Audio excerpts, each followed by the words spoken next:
Now we're live. Good morning, everybody. Good morning, Dr. Kiltz, Dr. Nelson. Good morning, Laura. Good mid morning. Good morning, everyone. Today is the 5th of August, 2025. Where has the time gone? Tell us where you're watching from. It's so crazy. It's so crazy. I guess I have a question for Laura, who's going to tell us her story more. So your handle is Vegan Gone Carnivore on Instagram? Isn't that Veganturnedcarnivore. Veganturnedcarnivore. I'm curious, like, why did you do veganism? What inspired you? It's actually a long story, but in short, I had somebody who in the family who died from cancer years back. So I turned vegan around probably 15, 16 years back.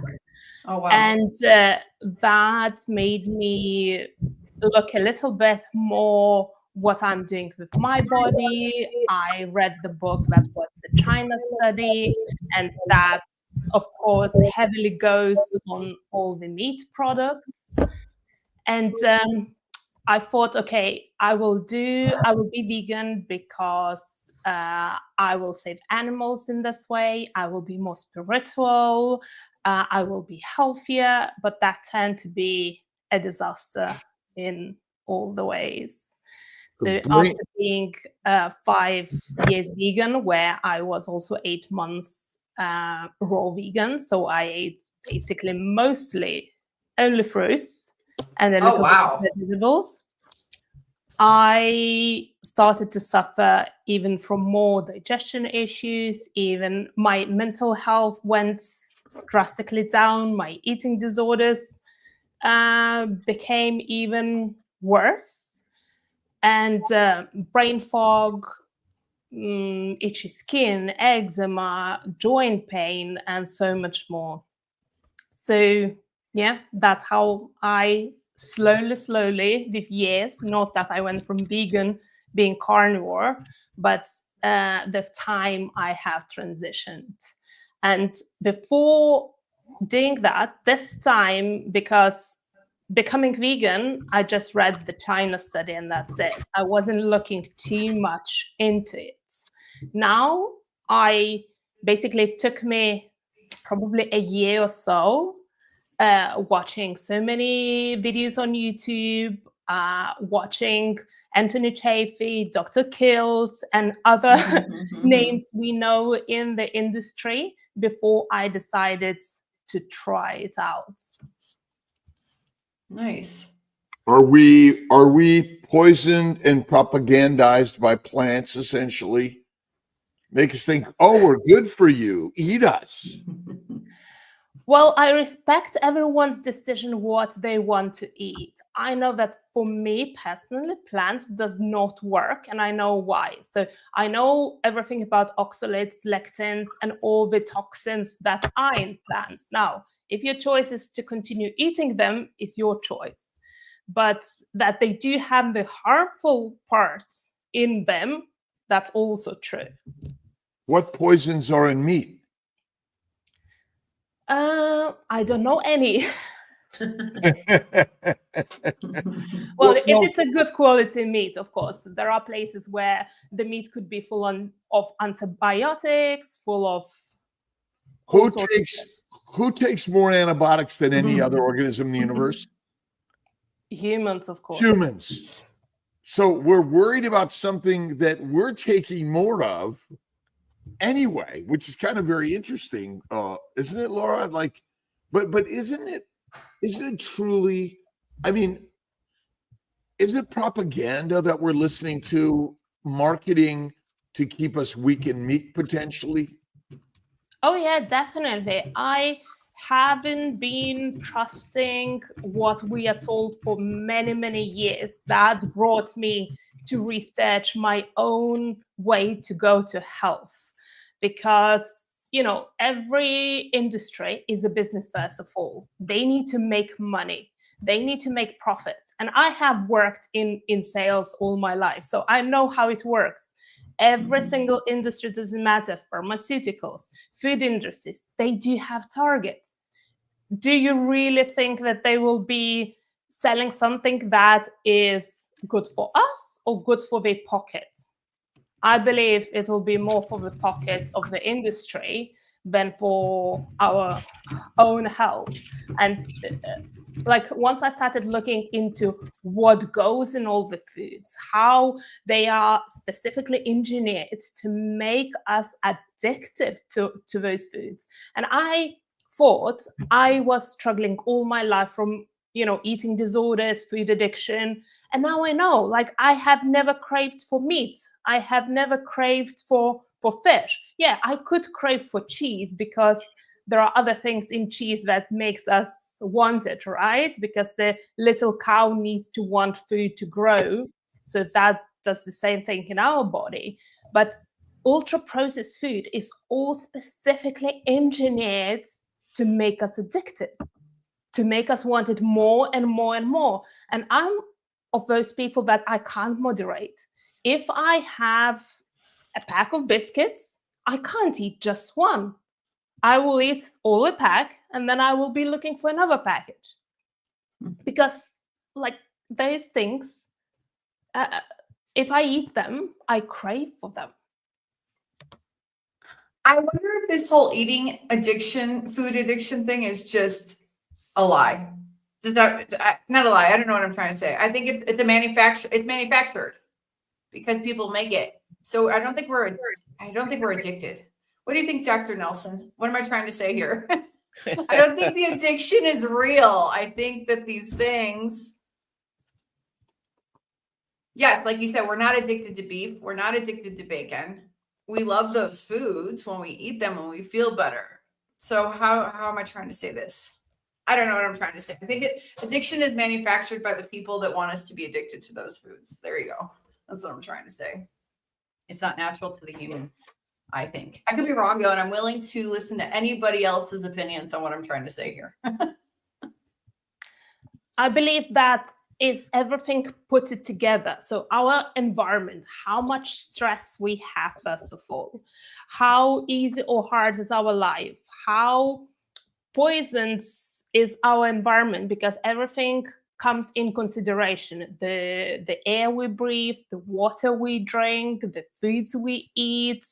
And also, like, I don't believe we are just a body. I believe, first of all, we are a soul, that the body is our temple. So we need food for our soul too. So what kind of practices we do a part of food as well. So then you put, environment that is toxic, a constant fight or flight state that we are constantly stressed and never get out of it. Plus we put ultra-processed food that is specifically engineered to make us eat more and more and more. And most of the time is easy things. So you don't need to think about cooking. You don't need to spend extra time in it. It's packaged in nice packages. It's easy, accessible.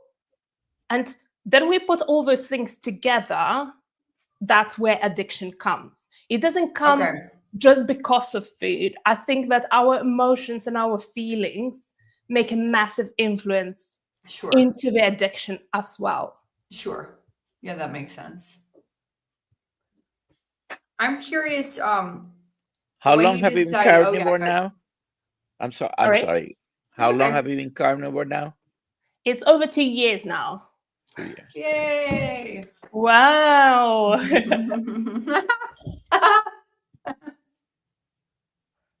I am coming for lunch after this call. Well, rice, corn, wheat, potatoes, tomatoes, 50,000 years ago, where did those exist in any significance? Nope, they didn't. Not in our environment. No.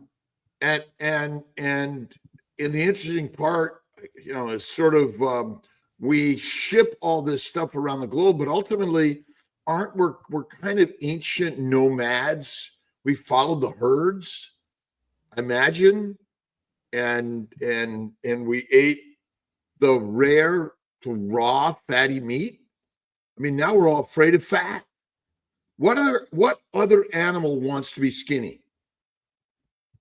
That spends all their life trying to be skinny and lose weight and look younger, spend all of their life taking supplements and getting a nutritionist to tell them the right macros to take, or reading a book on how to cook your food, when in fact, what other animal cooks their food? None. So essentially, a plant eater has been poisoned by the plants, propagandized in order that the plants get in you, and then they put their DNA into your DNA, and we're basically controlled by plants, are we not? Yes. I mean, where is the movement out there, and where did you that the medical community? I mean, I sat down at dinner with a few doctors the other day, and like in their practice, carnivore diet doesn't even exist. I mean, when's the last time a doctor said to you, "Here, eat just meat"? Laura, anyone? You know, you reminded me a few months back, I went to the cardiologist and I thought, okay, let me do all the panels of bloods. Let me do cardio appointment as well to see how I'm going. I wasn't concerned at all, but because I had my insurance, I thought, okay, let me just do all the tests. And of course, everything came back perfect, a part of my iron that is still low after 2 years, more than 2 years, mostly eating red meat only. Amazing. So I'm still on the verge of being anemic, and that happened when I started being vegan. I never had those issues before. So part of that, everything else was gone. So inflammation was gone. All the other measures were perfect. And then I spoke with my cardiologist after I did all sorts of tests. I did a test under stress as well, where I needed to basically to stay on the bicycle and go as fast and as hard as I could. And they were measuring my heart. And then all the results were back. I had a follow-up appointment with the cardiologist, and he said, look, your heart is perfect. No any sort of blockages in your arteries. Everything is working fine. Under stress, everything is fine as well. And then I said, I didn't even say that I'm a carnivore because, of course, he pointed my anemia from the blood test. And I said, I eat keto, so I eat a lot of red meat. And then he said, oh, but you shouldn't be eating red meat more than twice or max 3 times a week, because that is not helpful for your heart. And I said, sorry, but you just told that my heart is perfectly healthy. Yeah, but you still shouldn't be eating red meat more than 2-3 times a week.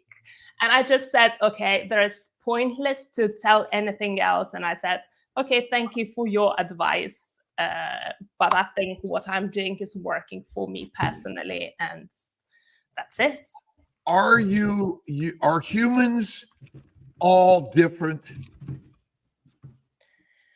I believe we are all the same, but we are all different at the same time. So what works for me not necessarily can work for somebody else. But are rats all different? Like each rat is different, each pig is different, cow different, each cockroach is different. As a species, we are all the same, but I think we are no different. Other animal says I'm unique and different from you. We all have a species specific diet, and it's more similar than different. So cows all eat the same, especially when they're grouped and given food by their farmer. They're all given the same thing. So, and as humans, we have differences, but as far as the diet probably should be very, very similar between all of us. Are there sort of, when we look at diseases of humanity, are they infinitely different, or are they generally sort of categorized into like a few things?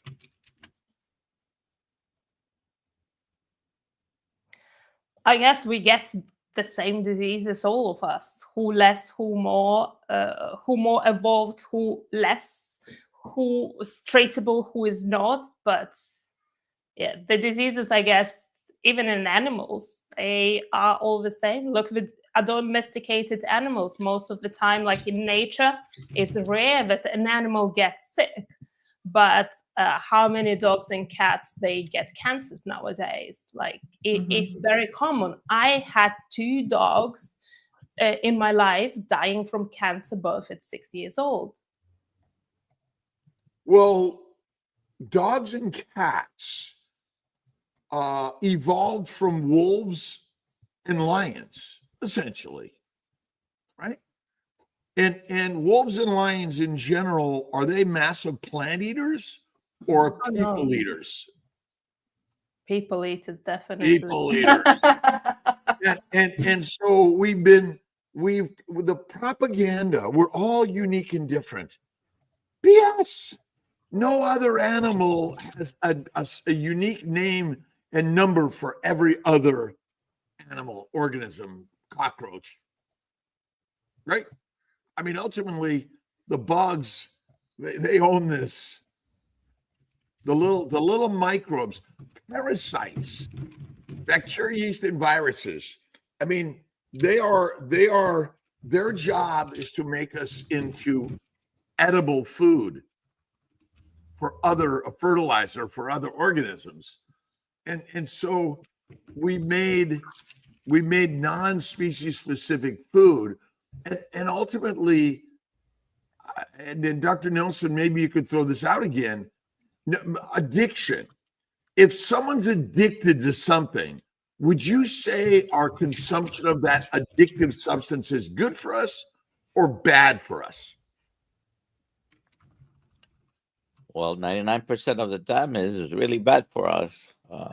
Okay, so heroin, cocaine, marijuana, nicotine, caffeine. Right now, we'd even say caffeine is healthy for us. Could caffeine kill us? Is caffeine potentially a toxin? Yes. I mean, breathing air, I guess, could be bad for us too. Especially dirty air. Or full of pollen. But pollen's from a plant.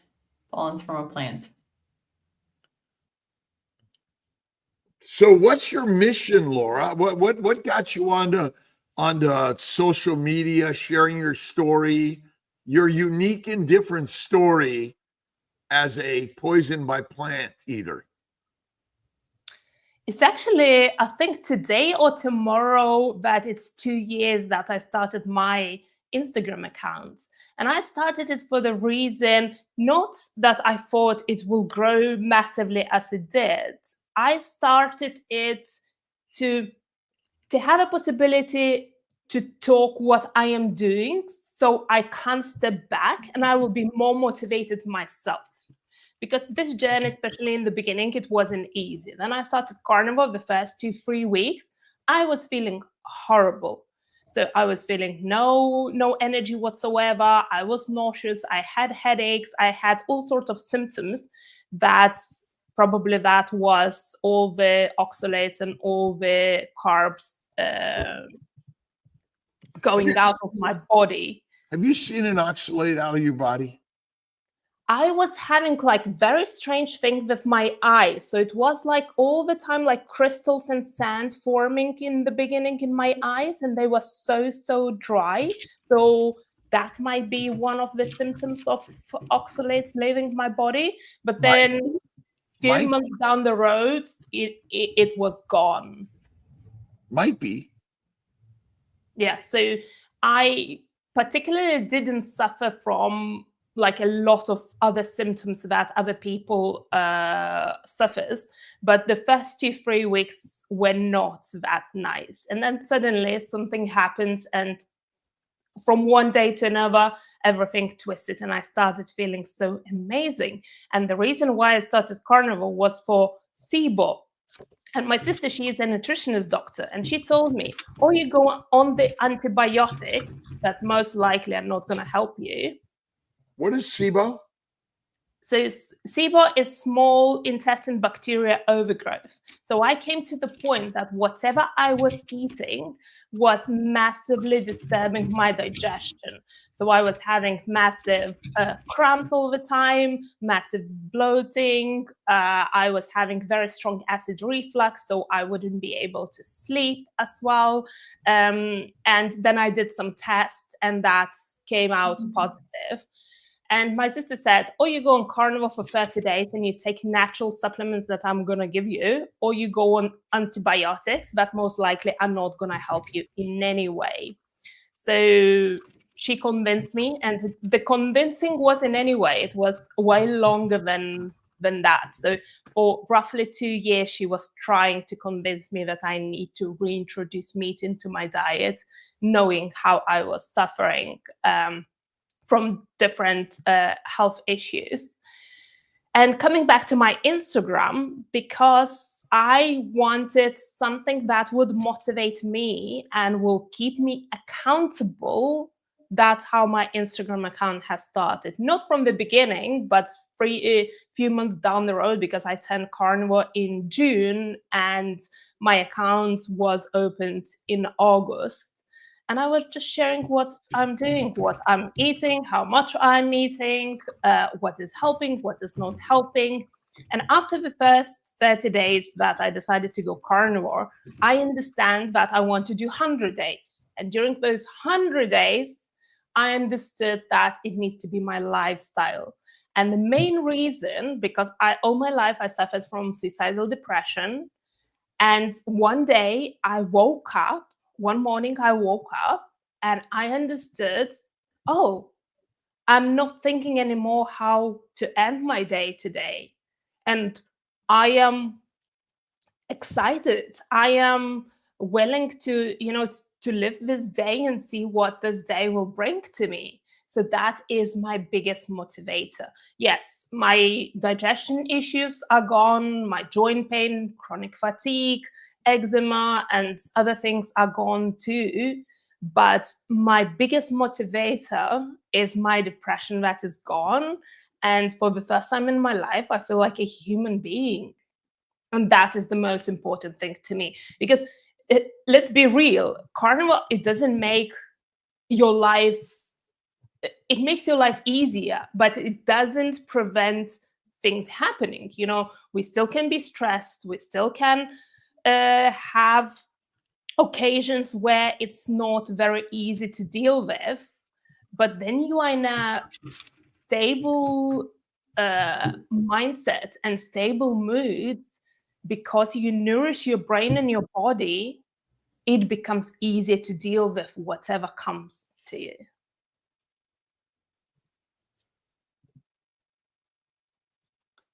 What feeds bacteria and yeast?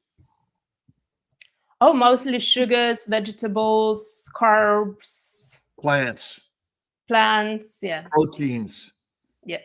Plants and proteins are fermentable. In the gut, it makes alcohol. Is alcohol a toxin to the human body? Oh yeah, I like, my aim wasn't stopping drinking completely. I just decided I will not drink for 100 days when I started carnivore.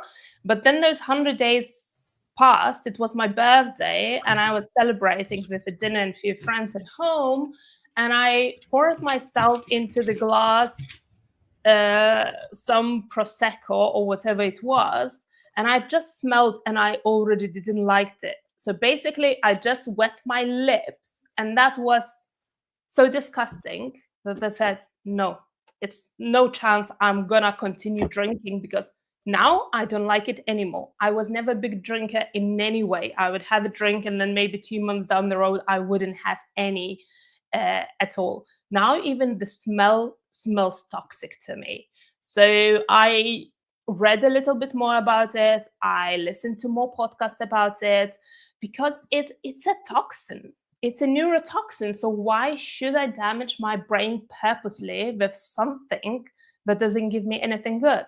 If I want to, socialize, I ask for a glass of wine, I put some sparkling water, and that is my drink. And I don't feel that I'm left out or I'm not enjoying. I'm enjoying way more, because I know that next morning I don't risk to have headaches and hangover and all this. So that was my choice, not to drink anymore. And I haven't drunk now, more than 2 years. Whoa. Wow. Poisoned by plants.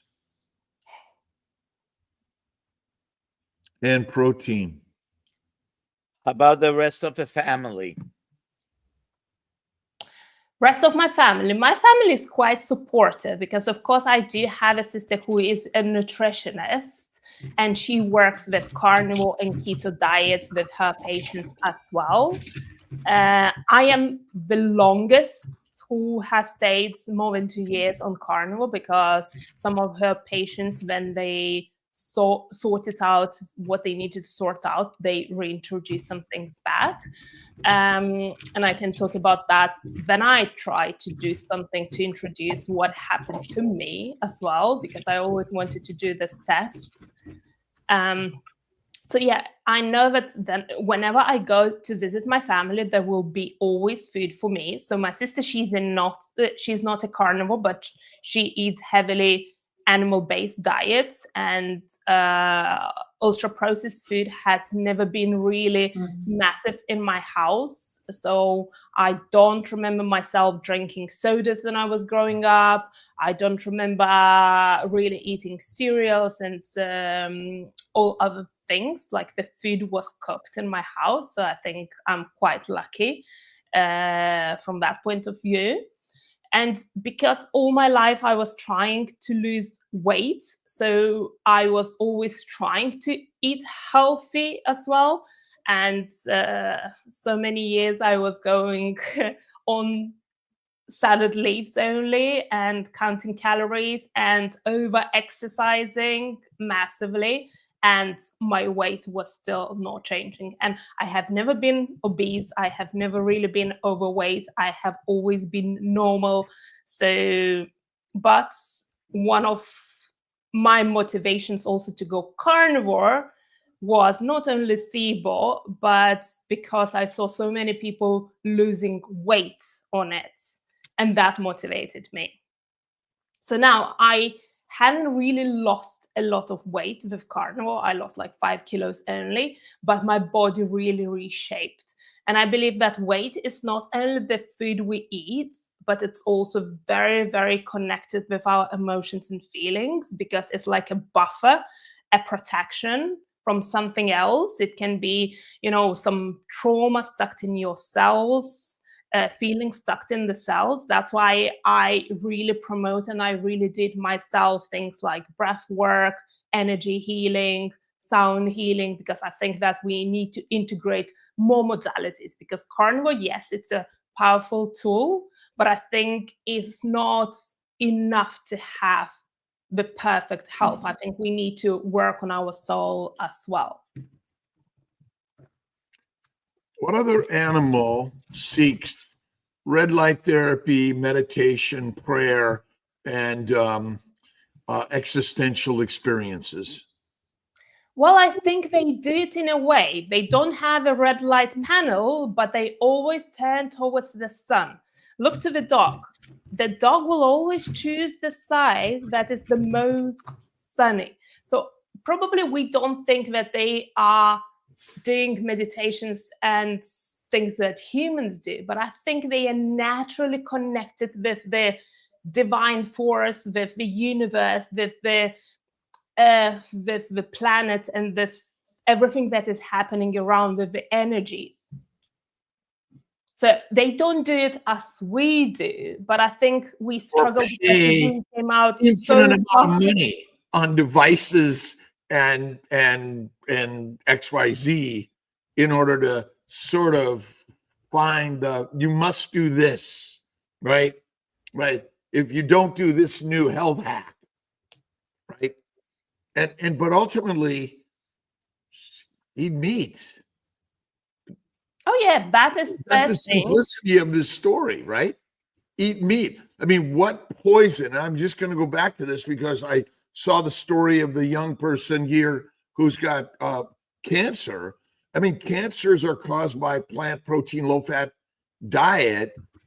Nobody's getting cancer from eating ribeye, raw ribeye steak. Are they? What are your thoughts, Laura? You think red meat causes cancer? I Don't they don't say think that? red meat causes cancer, but I also, in a way, believe that we need to look, because there are people who eat very, very healthy, let's say even carnivore, and they still get diseases, because I think we need to look to that side of our feelings, emotions, and that spiritual side as well. Because if our thoughts, they are toxic, we can be eating the best carnivore diet and still be unhealthy. How many people do you know have been carnivores since the day they were born and never ate a plant? Oh, I don't know any. Zero. Right? Zero. And so we breathe, drink, and eat in this environment. Again, I'm just throwing out thoughts and ideas that, again, maybe the what did you call it, Dr. Nelson? What's the proper human diet? What's the species-specific human diet, do you think? Oh, our species-specific diet, I think it revolves around meat. Meat, the master meal. Yeah. And right? We got some questions. Yeah, we Alia? do. Yes. We do have questions. Yeah. Brisket Boomers, Amy. Yes, we're all alike, but we are not the same. Look at Michaela Peterson. She cannot eat many carnivore foods. She become very sick on certain carnivore foods. Many carnivores eat beef only. There you go. I can quickly comment on this. I Sure. tried to do Lion's diet for 40 days almost.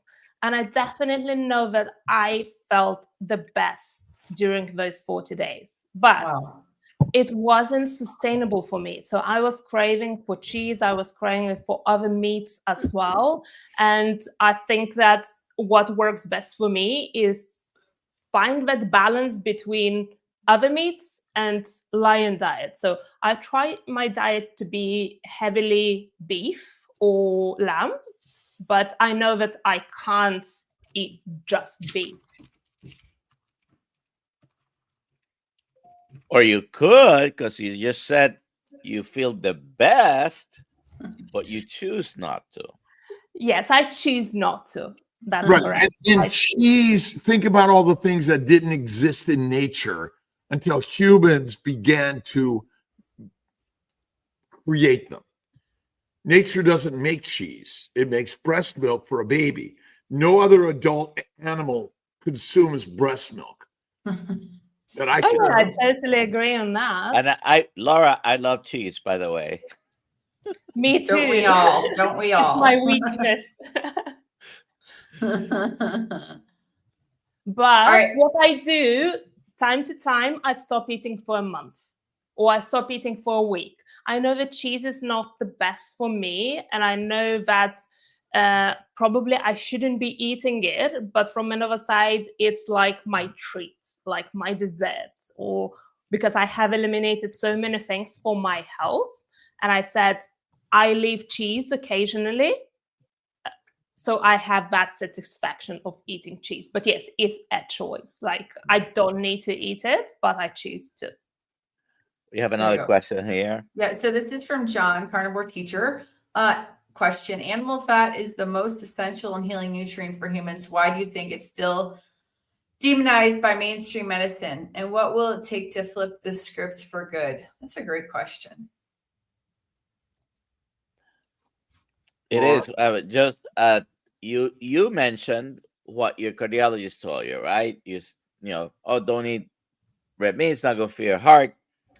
Just right after they told you your heart is perfect, and of course you've been eating a lot of red meat. Well, that's the common thinking. You go to Google, you put is red meat bad for your heart, and the answer is yes on Google.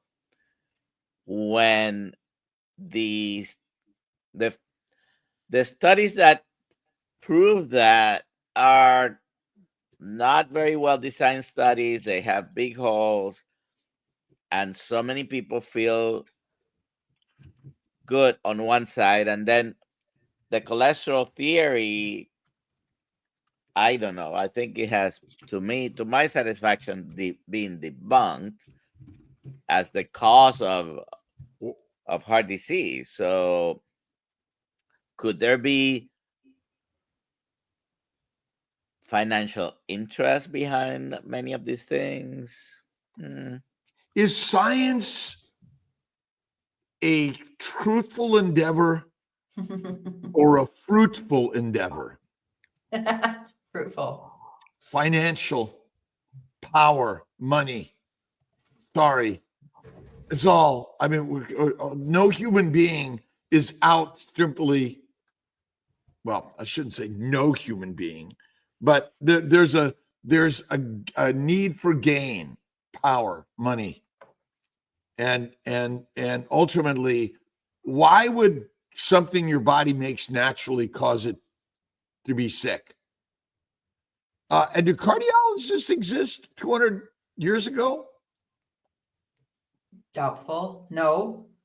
It seems to me like John D. Rockefeller, in his mission to control the world, created a science and medicine to fancy his financial gains. And we've just been part of the game. And it's control the masses on plants, and meat is the master meal because the masters eat the meat and the masses eat the mush. And now we have taken hook, line, and sinker the story and then argue that someone says, oh, they can only eat lamb, they can only eat this. Well, how many people hunt and eat the raw animal? Nobody. And how much of our psychology, how much of what you've told me, oh, we can only eat this or this person can only eat that. How does the psychology, Laura, affect our actual lives? Oh, massively. I think that we are very easily, somebody can very easily condition us. And if we don't have that filter, we go with the masses and we believe everything that is told. Luckily, I stopped believing in what is told to us many, many years back. And I always knew we are controlled, we are enslaved, even if it's modern slavery we are living right now. We are told what is good and what is bad for us. Everything is for the profit and for the power of few, right? Luckily, I stopped believing those things. And I think we forget also to listen to our intuition as well, because we have a powerful mechanism inside of us that if we listen deeply what our higher self is telling instead of what a business or a food industry is telling, we can feel how we can understand how we feel the best. So now, for example, when I eat, I always bless my food as well. I always try to check with myself how I feel after eating a meal.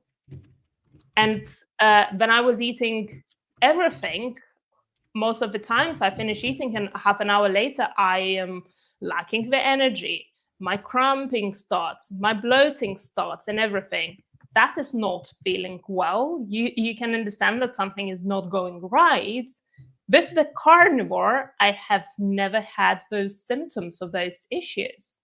So it means that something is right.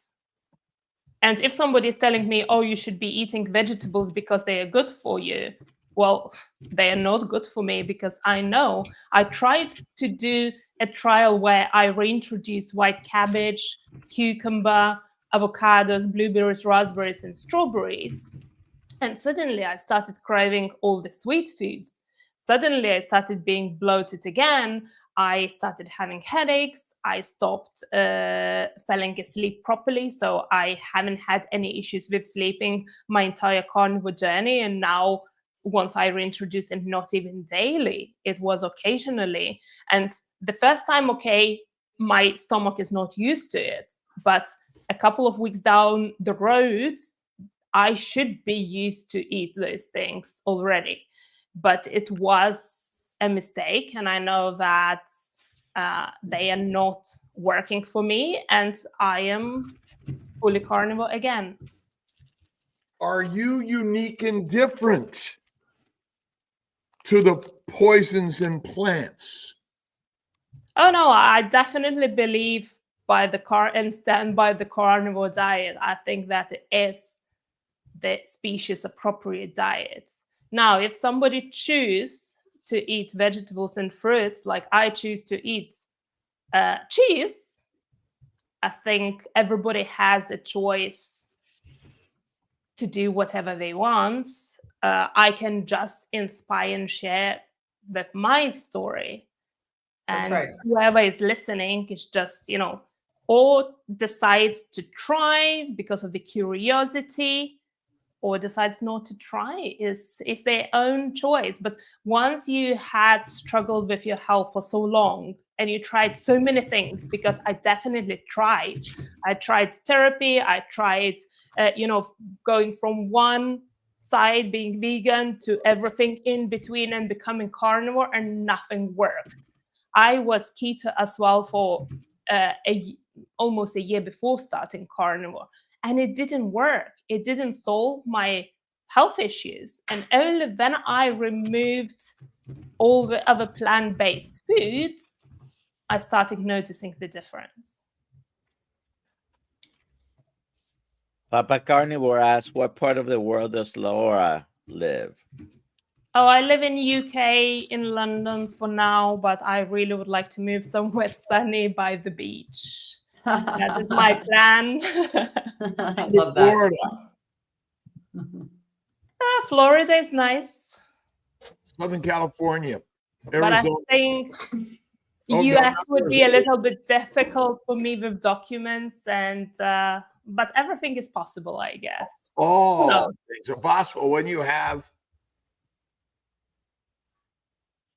faith. Oh yeah, definitely. And I'm trusting the process, so let's see where life will bring me next. Love it. Here's one from Chuck. No question, but he says your anemia will heal with real beef liver each week or capsules daily. Try for 3 months and retest. God bless. There you go. Yes, so I am not a big fan of organ meats. I do try to eat liver at least a couple of times per month.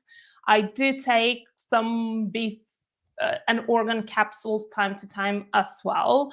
Not constantly, but time to time. And I have been doing that for 2 years, and still it didn't improve at all. I was also taking some copper, because sometimes the deficiency in copper can lead to iron deficiency as well. And it's not necessarily of what I know that it's, so we are deficient in the blood, but it can be that iron is in the tissues. So I'm definitely not taking any iron supplements, because I believe they are toxic for us. And I'm just trying to sort out in different ways. Although said that, when I was anemic and vegan, I was feeling very, very low in energy all the time and getting out of breath very, very easily. Now, I don't get out of breath that easily, and I don't feel fatigued. The only thing I feel it when I'm climbing the stairs and it feels like my muscles are suffocating, but I can, do everything else with not much effort. And I know that my anemia is still there, but I feel 100 times better than I used to feel before. Have you seen a hematologist? Yes, and what they said? Take some iron supplements. Nobody is investigating. Raw, red, fatty, bloody meat organ meats. No other animal that is a carnivore passes up the core. And they don't wait for the animal to be drained of its blood. We are picky, loony eaters. Loony. This is All true. right. Someone There's was a question- asking if you eat eggs. Yes, here we go. I do eat eggs, and I really love eggs. I do them in different ways. So I even make carnivore pancakes as well as a treat sometimes. And they are the most popular recipes on my YouTube, the carnivore pancakes. But yeah, I do love eggs. I know that I could overeat eggs because they are so delicious. And so I try to kind of make one of the meals would be eggs, and another meal of the day, because I eat mostly twice a day, would be definitely red meat. All right. So we got a question for Dr. Kiltz. Amanda, few months on carnivore TTC, but my cycle shortened from 25, 26 days to 23, 24. Is this okay or not good? Is that too short? Well, some people ovulate and get pregnant on 23 to 24 days. It's 28 plus or minus 7. Technically, there's a wide variation essentially, but if it's stay carnivore. Raw fatty meat is what you want to eat. That is the critical part of carnivore. Lean meat is deadly. Protein poisoning is real. You eat the fat, you will be fit and fertile. And stop eating all day long. Eat less frequently, more fasting. And Laura, faith. Does faith and spirituality fit into your lifestyle? Yes, I'm not religious, but I have always been spiritual. And just for the question before, I would say that few months are not enough to know how you really feel. I think that time to assess your body and to properly see the difference and the benefits, you need way more than just few months, because the first few months they can be that your body just assessing to different things, so things can change. It happened to me as well, that things were shifting from how they used to be. And then even the cholesterol, in the beginning it went up, but now when I did my blood test, it went down as well. So my cholesterol is in the norm. So I think you need a little bit more than a few months to see the proper benefits and to stabilize the body and get used to the new lifestyle as well. Is cholesterol harmful for us? Oh no, I believe that is very good for us. Are the levels that we've even been told we should have even valuable and true? No. So ultimately, measuring cholesterol, low cholesterol, the levels they've created as normal are pathologic. Yeah, I truly believe that higher cholesterol prevents us from infections, from even Alzheimer's and all sorts of other diseases. So I'm happy that my cholesterol is towards the higher side. And plus, if the body is so intelligent and you don't eat cholesterol, but it will produce it for you and for your brain, so why we want to lower it? Yeah. Right. That's right. Seems to me that modern science and medicine has gotten us into more trouble than truth. It's everything about the money. Follow the money and you will see why things are the way they are. What other animal is like, hey, did you go get your bloods checked? No. What? I- I am doing it just for curiosity, and I don't do it very often, probably every 5 years or so. Yes, I did the blood works before carnivore, and now I did them a few months ago. Isn't It's it? just more for curiosity. I don't think that's like you said, that they are even correct, because I'm lucky I have my sister to interpret it, and sometimes she knows that when it's, you know, what is normal for us, it's not normal. It shouldn't be normal, because the average is taken by the like by the average But unhealthy or healthy person, right? who determines the level? Who determines the numbers? It's the same pharmaceuticals, I guess, because if your numbers are disbalanced, there is a pill to give to you. So isn't there a tendency for our brain to work in the subconscious world that says, oh, wait a minute, that's not normal. That's out of norm. That's too high, because it's subconscious, because that's called marketing. So it's really just entertainment. It's not sort of curiosity. I mean, we're curious, but it's more entertainment than it's not truth science. It's snake oil science.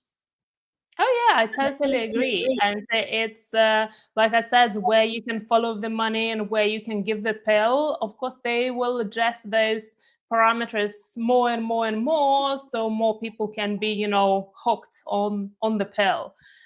Look, the things that there's no pill, we are not really looking into them, right?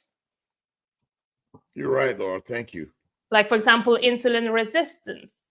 I don't think so that there is a pill to lower insulin resistance. So there is no talk about diet and what you eat, and that the majority of the illnesses, they come from sugars and carbs that we consume. Is a Because high there is no protein pill. is a high protein diet good for us? I think that there is a high protein diet only. I don't think is good for us, because we need fats, and we need a lot of fats. So I think we need proteins, but we need fats as well. So if we will be eating only proteins, we will be sick. Do we need sugars in our diet? Oh no, definitely. Sugars are critical in our diet. They're the glycans. They're part of the glycobiome, and they're part of every cell of every organism. When we eat meat, we eat sugar. When we eat plants, we eat sugar. I'm just wondering if maybe the problem is low fat plant poisons, and that's our real problem. Because now that we've given up on sugar, oh, sugar's bad, but protein is good, is that another lie? My bet it's the biggest lie again, because no animal searches out protein. They go for animal product meat, or they go for plants. They don't look for protein, because there is nobody that's protein deficient, but they're poisoned by proteins all day long because they're eating a low animal fat diet. Most carnivores cook their meat, they render the fat, and plus the meat they've bought is already lean. That might be our biggest problem. Maybe. I'm just throwing out some ideas that maybe we don't think about, because every cell is made up of fat, protein, and sugars.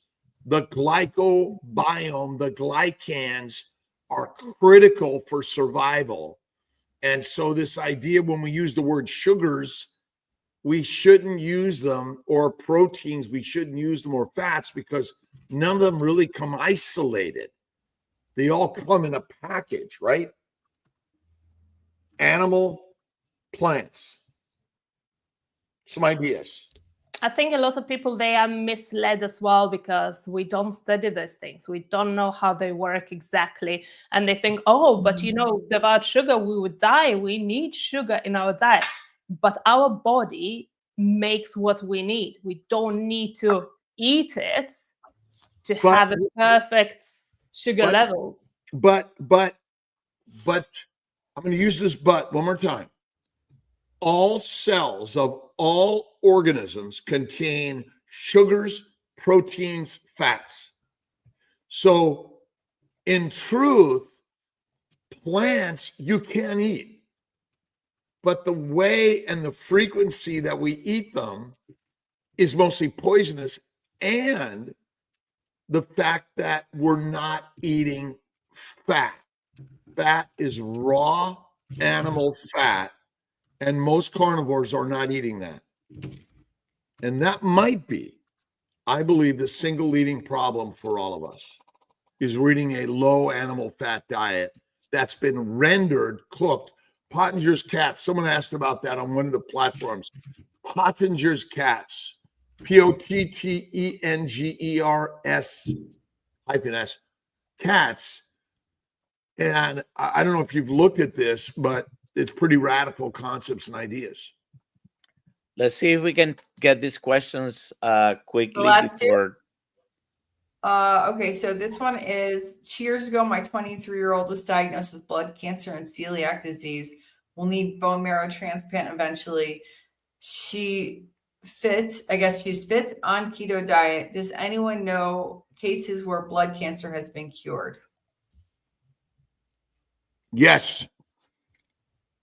What's the cause of cancer? Mitochondrial dysfunction? Maybe. Plant protein, low animal fat diet is the cause of the mitochondrial dysfunction. Of any dysfunction, cellular dysfunction, and or endoplasmic reticular dysfunction. Post-translational modification of a protein may be part of it also. But I would say we know in the keto carnivore world, keto is a scientific term, by the way. You're either a carnivore, omnivore, or herbivore. Those are the only natural diets of organisms, right? Next question. It's from the same person. At any point, do any of you believe some herbs for medical use can be beneficial? Dogs, cats at times eat grass when not feeling well to vomit. Thoughts?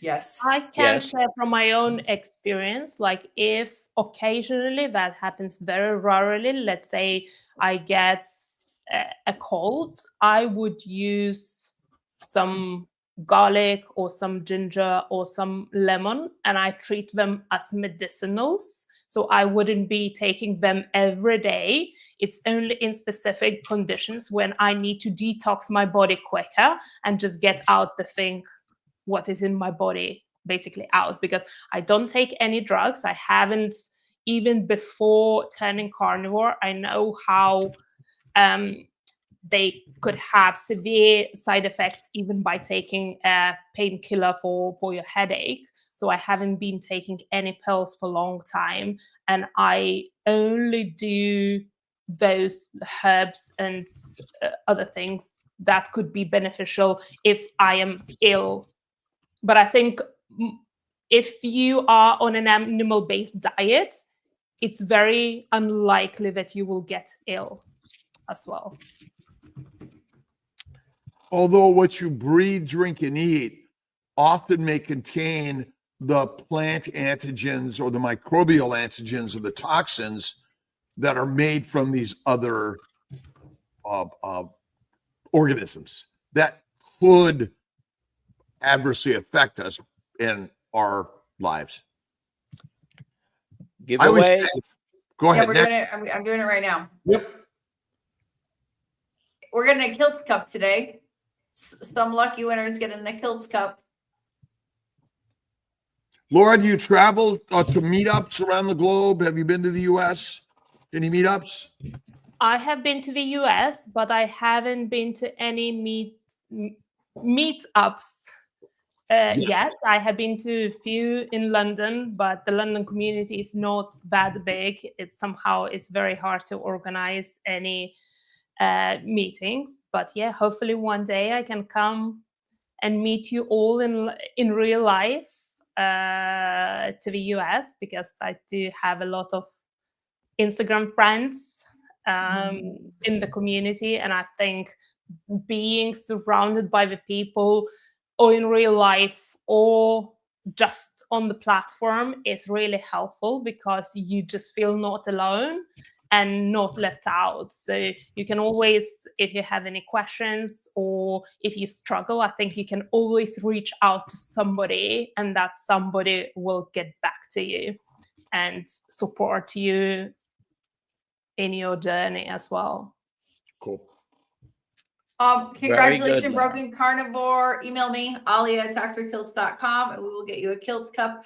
Laura, there's some great UK carnivores. In fact, Carnivore Muscle Jonathan is in the chat, my chat right now, and he just said he would love to meet you. He lives in, oh my God, he said where he lives. He lives somewhere near. Somewhere near. Whoever, if I don't know you, just please DM me on Instagram, and I would be really happy to connect, because I believe that there are so many more people that I don't know. I would be really Dorset. happy. There you go, Dorset. There. 3 p.m. this afternoon, we have another live stream. And for those taking the certification course, tomorrow we have a very special guest who's going to teach us about reversing type 2 diabetes. Love that. What about signing up for the carnivore course? How do you do that? I have a link, and they should be able, you go straight to drkilts.com and you click the top, drkilts.com. Making sure that everyone knows about, they could sign up for the next course. October Keep signing up. It's a really amazing course. Dr. Nelson and Ali have done an amazing job. Laura, thank you for being here and sharing your experience. Really empowering, and we look forward to having you on Carnivore Conversations. Are we interviewing Laura? We will. All right, cool. Thank you so much for having me, and it was lovely to meet you. Thank you for being here, Laura. Thanks, everybody. Goodbye.